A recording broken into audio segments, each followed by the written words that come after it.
50米嘅，咁見到個時間方面咧係快過咧係0.25啊，第二位就係程玉潔，第三隻吳允涵啊。好啦，何詩蓓已經帶咗就嚟有成個身位嘅咯喎，吳教練。冇錯，喺頭50廿5秒51嘅時間係相當之好嘅。咁我啱啱都講啦，第6線係會去最大嘅對手啊，所以到而家都仲係保持住半個身位嘅距離。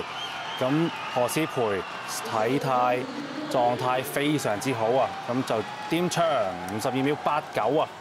再一次刷新佢今年個人最佳嘅時間啊！咁啊真係叫做咧無驚無險又到終點啦！咁啊呢個時間咧見到何詩蓓咧，你都係露出好燦爛嘅笑容啊！咁啊每一次贏取金牌都係開嚇。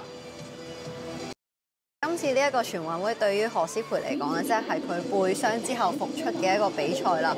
我諗佢攞到呢一個成績，其實佢自己應該都好滿意啊。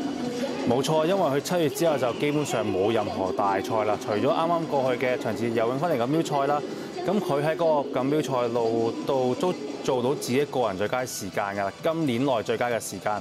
咁一個禮拜之後再下一城52秒89，雖然就未能打破自己嘅個人最佳時間啦，咁但係相信佢隔咗5個月之後有咁嘅成績都相當之好㗎啦。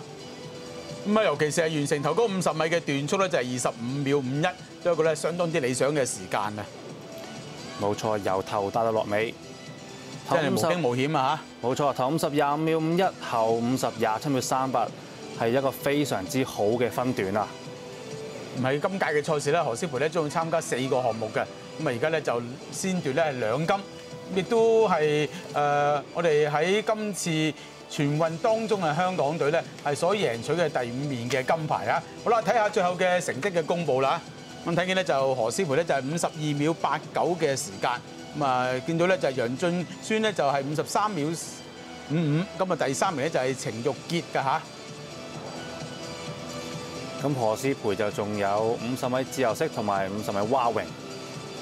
咁啊呢個時間咧，肯定咧就啊何詩蓓咧成為咧就係萬千觀眾嘅焦點所在。